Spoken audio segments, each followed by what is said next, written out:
कि वो भी उन लोगों के साथ खाने बैठ सकता था। आज सनी भी उन लोगों के साथ बैठकर नाश्ता कर रहा था। जैसे ही सनी की नजर अभिनव पर पड़ी तो उसने हंसते हुए कहा, अरे देखो जरा, जीजाजी आ गए। अभिनव सनी को वहां देखकर हैरान हो गया। उसने अपने आप को संभाला और डाइनिंग टेबल के पास आकर बोला, गुड मॉर्निंग एवरीवन। मॉर्निंग, सभी ने बड़बड़ाते हुए कहा। क्या बात है, ससुराल में आते ही जीजाजी तो झोपड़पट्टी से लग्जरी फ्लैट हो गए हैं। ये सूट तुमने इसे खरीद कर दिया है अनन्या? जब हम खाने के लिए बैठे हो तो किस तरह की और किस तरह से बात करते हैं इसका तुम्हें अंदाजा नहीं? अनन्या, वो गलत क्या कह रहा है? इतने में शर्मिला ने बीच में आते हुए कहा। वो चाहती थी कि सनी अभिनव का और ज्यादा मजाक उड़ाए, लेकिन इससे पहले कि सनी कुछ कह पाता, अनन्या ने कहा, यह कोई बात नहीं होती मम्मा, इसने बहुत गलत बात की है। मैंने अभिनव को कोई सूट नहीं दिलाया है। मैं क्यों इसे सूट दिलाने लगी? वो खुद काम कर रहा है, खुद कमा रहा है। अच्छा, तो चलो बताओ कि तुम कितना कमा लेते हो? इससे पहले कि अभिनव उसकी बात का कोई जवाब देता, अनन्या ने अभिनव की तरफ देखते हुए कहा, तुम्हें सब में पढ़ने की जरूरत नहीं है अभिनव। दादाजी, हमें काम पर जाने के लिए देर हो रही है, चलते हैं। हमें? अभिनव ने हैरान होते हुए कहा और अनन्या को देखने लगा। अनन्या ने भी अभिनव को देखा और हाँ में सिर हिलाते हुए बोली, चलो। उसकी आवाज सुनकर लग रहा था कि वो काफी जल्दी में है। ऐसे में अभिनव भी अपनी जगह से खड़ा हुआ और अनन्या के पीछे निकल पड़ा। जैसे ही वो दोनों घर से बाहर आए तो इतने में अनन्या बीच में रुकी और बोली, मैंने तुम्हें बचाया है, इसलिए तुम्हें मुझे थैंक यू बोलने की जरूरत नहीं है। असल में मैंने तुम्हें नहीं, अपने आप को बचाया है। चलो मेरे साथ मेरी गाड़ी में आ जाओ, मैं तुम्हें छोड़ दूंगी। लेकिन अगर तुम मुझे ऑफिस तक छोड़ने जाओगी तो तुम्हें मुझे शाम को लेने भी आना पड़ेगा। यह सुनते ही अनन्या ने एक पल के लिए अभिनव को देखा और बोली, ठीक है। यह सुनते ही अभिनव अनन्या की गाड़ी में बैठ गया और दोनों ऑफिस जाने के लिए रवाना हो गए। रोज के मुकाबले आज अभिनव भले ही जल्दी ऑफिस आ गया था, लेकिन उसकी पीठ पीछे उसके बारे में जो बातें होती थी वो आज भी थमने का नाम नहीं ले रही थी। बहुत से लोग यही कयास लगा रहे थे कि आखिर मैनेजर अभिनव के साथ क्या करने वाला था।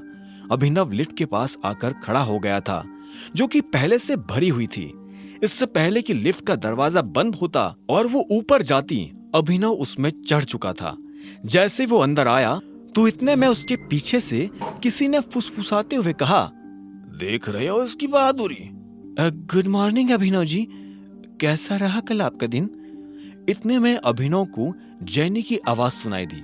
वो भी लिफ्ट में अभिनव के साथ थी और उसे देखकर मुस्कुरा रही थी। अभिनव ने उसे देखा और बोला, बहुत बढ़िया, तुम्हारा दिन कैसा था? मेरा भी बढ़िया था, जैनी ने कहा और मुस्कुराने लगी। कुछ देर के बाद लिफ्ट का दरवाजा खुला और अभिनव लिफ्ट से बाहर निकलकर अपने कैबिन की तरफ बढ़ने लगा। इससे पहले कि वो अपनी कुर्सी पर जाकर बैठ पाता, उसका फोन बजने लगा था। उसे समझ नहीं आ रहा था कि इतने सुबह सुबह उसे कौन फोन कर रहा था। उसने फोन उठाया और बोला, हेलो, गुड मॉर्निंग, मैं एके प्राइवेट लिमिटेड का मैनेजर बात कर रहा हूँ, अभी के अभी मेरे ऑफिस में आ जाओ। उधर से एक आदमी ने भारी सी आवाज में कहा और बिना अभिनव का जवाब सुने फोन काट दिया। अभिनव ने भी फोन रखा और उठकर मैनेजर के कैबिन की तरफ बढ़ने लगा। वो मैनेजर के कैबिन के बाहर पहुंचा और दरवाजा धीरे से खटखटा दिया। दरवाजा खटखटाने के बाद उसने कहा, हेलो, मैं अभिनव गढ़वाल, और मैं। इससे पहले कि वो अपनी बात पूरी कर पाता, उधर से एक लड़की ने कहा, जो कहना है अंदर आकर कहो। अभिनव जब अंदर आया तो उसने देखा कि वहां एक लड़की खड़ी थी और वो और कोई नहीं बल्कि कामिनी थी। गुड मॉर्निंग, अभिनव ने मैनेजर से बहुत शालीनता के साथ कहा। मैनेजर ने उसे एक पल के लिए घूरते हुए देखा और आखिर में बोला, मुझे ये सब फॉर्मेलिटीज पसंद नहीं है, सीधा पॉइंट पर आता हूं। तुम्हें क्या लग रहा है हमने ये कंपनी मजाक करने के लिए खोली हुई है? मैं समझा नहीं, अभिनव ने अपनी पलक झपकाते हुए कहा। मैनेजर ने फिर से अभिनव को एक पल के लिए घूरा और बोला, अच्छा मैं अभी समझाता हूं।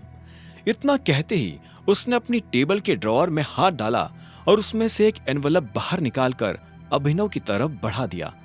अभिनव ने एनवलप हाथ में लिया और उसे खोलकर देखने लगा। उसने देखा कि उसमें एक लेटर था। अभिनव ने उस लेटर को पढ़ा और हैरान होकर मैनेजर की तरफ देखते हुए बोला, आप मुझे नौकरी से निकाल रहे हैं? यह सुनते ही मैनेजर के चेहरे पर मुस्कान आ गई और वो बोला, क्या बात है, मुझे तो लगा था तुम्हें पढ़ना भी नहीं आता होगा, लेकिन अच्छा है कि तुमने ये सब खुद ही पढ़ लिया। मैं अपने मुंह से नहीं कहना चाहता था, लेकिन तुम्हारी मनमानी हद से ज्यादा बढ़ गई थी, इसलिए मुझे तुम्हें निकालना पड़ रहा है। तुमने इसके बारे में अकरम को बताया? अभिनव ने कहा। आगे की कहानी जानने के लिए देखें अगला एपिसोड सिर्फ पॉकेट एफएम के यूट्यूब चैनल पर, और द रिटर्न ऑफ टाइगर के सारे एपिसोड्स को सुनने के लिए डिस्क्रिप्शन में दी लिंक से डाउनलोड करें पॉकेट एफएम ऐप।